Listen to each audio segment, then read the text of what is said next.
The US is terrified of a war with China, but is the threat of war more powerful than the war itself? Welcome to China Uncensored, I'm Chris Chappell. I am so happy to say US-China relations are on the mend, thanks to Biden and Xi finally meeting face-to-face in San Francisco. A lot of great things came out of this meeting, the best being America's top diplomat's face when Biden went off talking points and called Xi a dictator. Mr. President, after today, would you still refer to President Xi as a dictator? This is a term that you used earlier this year. Well, look, he is. I mean, he's a dictator in the sense that he is a guy who runs a country that is a communist country that is based on a form of government totally different than ours. I love that so much. Now, I know some of you watching might think I'm being facetious about this meeting being such a success. You couldn't be further from the truth. I mean, first of all, Xi Jinping promised that he might help stop the flow of fentanyl precursors from China to the US. And all Biden had to do to get Xi to make that huge commitment was to lift sanctions on an element of China's Ministry of Public Security, which is involved in Uyghur genocide and organ harvesting. But the wins don't stop there. China and the US have agreed to resume military communication to help ease rising tensions between the two superpowers. Mr. Biden said they agreed to resume high-level military-to-military communications, and he said clear and direct contact was necessary to avoid accidents. That is great news, and avoiding accidents is important.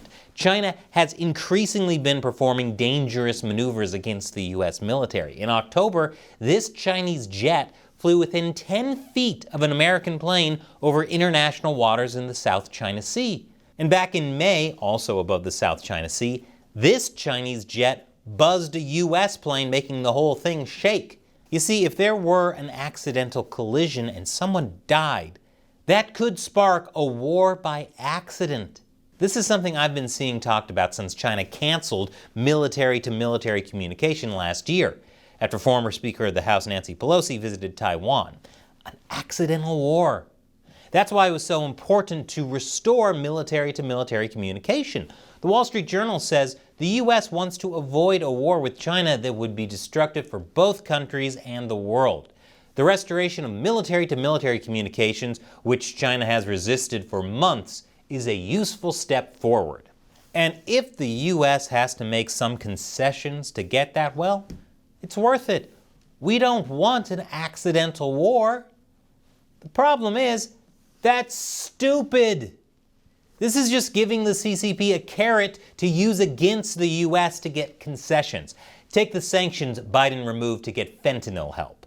According to China expert Matt Turpin, the next time something happens in the relationship that Beijing doesn't like, the counter-narcotics cooperation will be canceled, flows of precursors will accelerate, and the price of restarting the talks and reducing the flow will be the further relaxation of sanctions on Beijing for human rights abuses.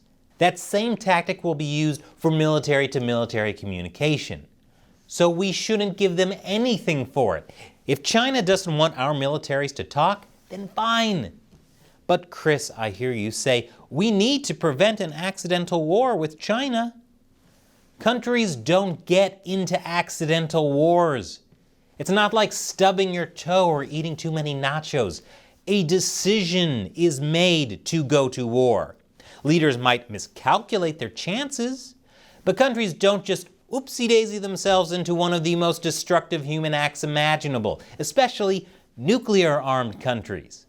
As Matt Turpin says, Beijing does not believe that the United States and the PRC will accidentally start a war with one another.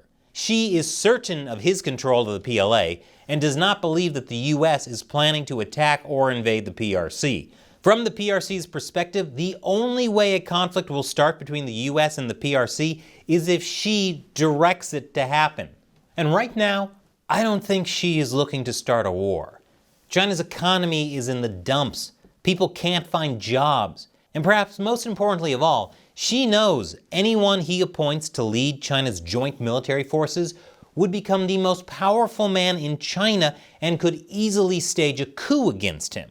So the Biden administration needs to understand it is in a position of strength, not China. The U.S. does not need to make any concessions to a communist regime that, may I remind you, uses rape as a form of torture. Now, I have a video I want to show you, but first, China Uncensored would not exist without your support. If you contribute even $1 an episode, you'll be helping us beat YouTube demonetization and censorship. Check out patreon.com/China Uncensored. And as a thank you for your support, I'll answer one of your questions on the show. Today's question comes from Renee W. How is China not one of the least communist countries in the world if they don't allow charities to help alleviate the suffering of people at the bottom? That is in reference to this episode where I talk about how China is cracking down on, yes, charities. So here's the thing about communism. It's not about helping the downtrodden. It's about stealing. I made a joke once to a friend who was a real deal radically trained Marxist. He's not a Marxist anymore.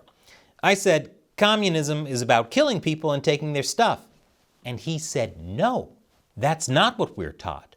We're taught that that stuff is our stuff. Think about how twisted that is and dangerous. Marx said the communists disdain to conceal their views and aims. They openly declare that their ends can be attained only by the forcible overthrow of all existing social conditions. It is the complete, violent destruction of a society. And it turns out when people who are really good at killing get into power, they're not actually the greatest humanitarians. Thanks for your question and your support, Renee. And now for that video I want to show you. YouTube is getting crazy with censorship, especially in the lead up to the 2024 elections.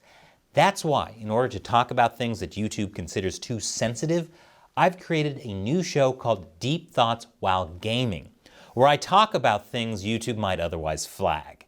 The latest episode is about Baldur's Gate 3, but it's really about identity politics and gender identity. Check it out and let me know what you think. Click on this video and click that orange button to support China Uncensored on Patreon. Once again, I'm Chris Chappell. See you next time.